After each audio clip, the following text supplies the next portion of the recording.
o nosso ministro Alexandre de Moraes chegou a oficiar diante dos hospitais para saber se tais abortos estão sendo realmente feitos, se eles estão de fato sendo praticados e se os médicos estão sendo punidos por estarem feito isso para que isso nunca aconteça. Se alguém me dissesse que as pessoas que defendem isso fizeram um pacto com o demônio, eu acreditaria.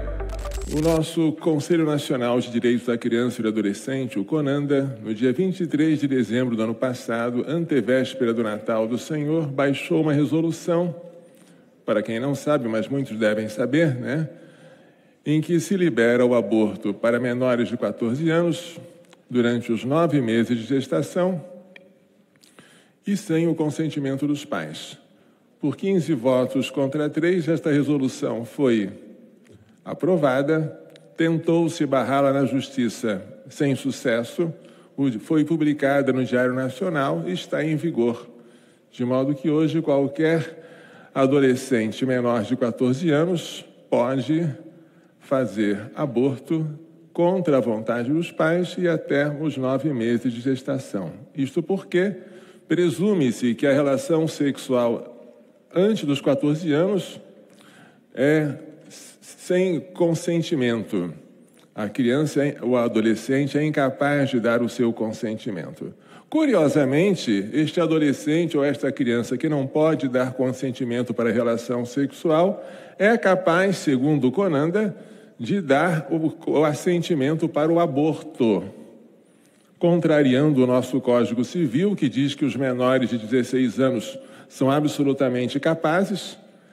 Essa criança ou esse adolescente, se quiser abortar, fá-lo-á, mesmo que os pais não o consintam. Estamos nessa situação absurda, que já está perdurando quantos meses? Daqui a pouco vai fazer aniversário. Nós temos aqui o PDL 3/2025, e a deputada Cris, que está em todas, evidentemente não podia faltar em subscrever esse projeto, né? Para assustar essa resolução do CONANDA. Mas, que eu saiba, até hoje não foi votado o requerimento de urgência dele, né? Muito menos o próprio projeto. Estamos esperando, enquanto a gente espera, as criancinhas vão sendo ameaçadas de morte e vão morrendo. E os pais sem poder ter autoridade sobre os filhos, nem sequer para impedir que a adolescente grávida faça um aborto. Que coisa absurda, gente.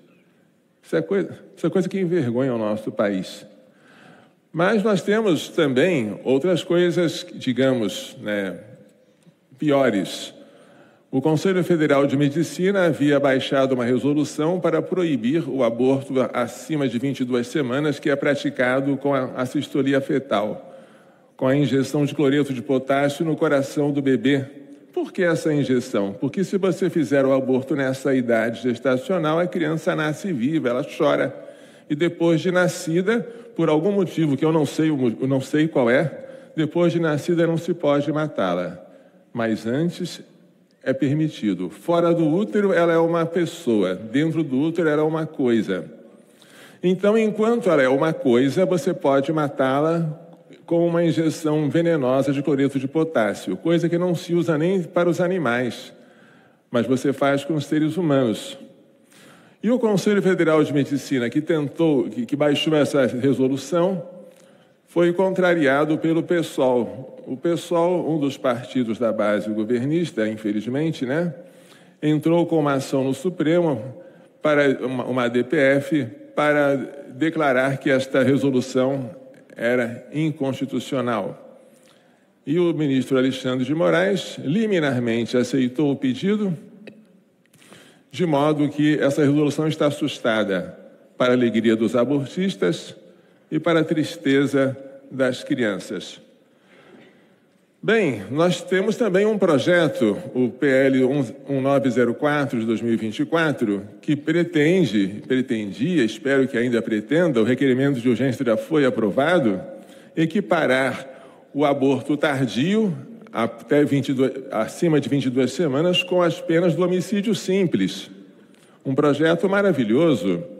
Não que as crianças maiores mereçam mais proteção do que as menores, não se trata disso, mas A crueldade com que se faz o aborto nessa idade gestacional justifica um aumento da pena. Só que esse projeto não está sendo votado.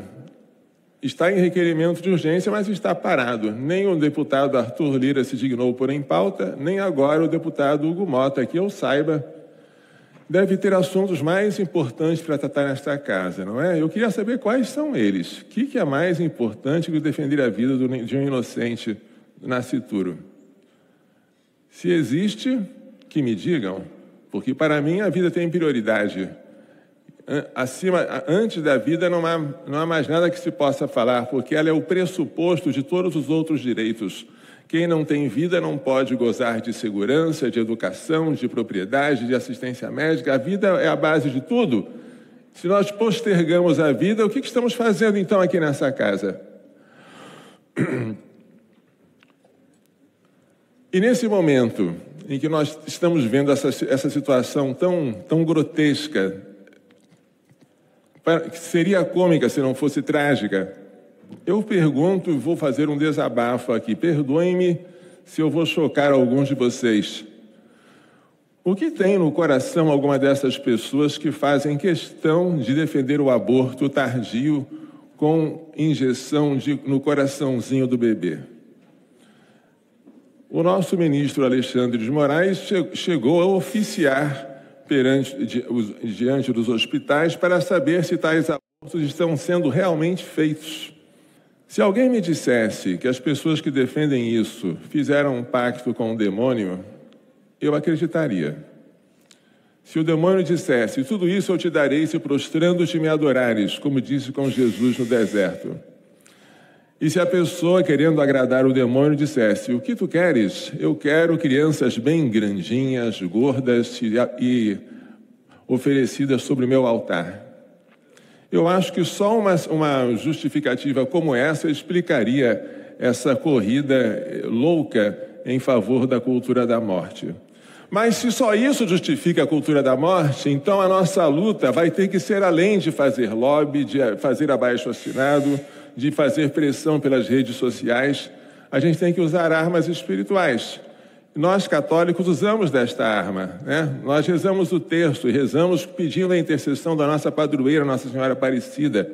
E temos confiança de que ela, que trouxe o menino Jesus no seu ventre, se interessa para que o Brasil não venha matar os seus filhos, dos filhos deste solo és mãe gentil, pátria madre Brasil. Mas uma nação que legaliza o aborto não merece sobreviver. Então, eu deixo aqui, já com o tempo se esgotando, né? A minha mensagem. Cris, não desanime. A senhora recebe as minhas orações todos os dias.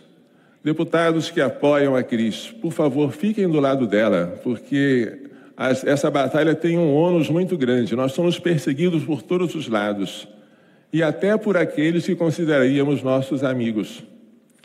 Então, quando isso vier, sejam solidários, né? Não deixem que aqueles que defendem a vida fiquem prostrados como nosso Senhor no Jardim das Oliveiras, suando sangue.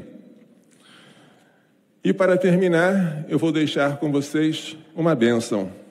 O Senhor esteja convosco.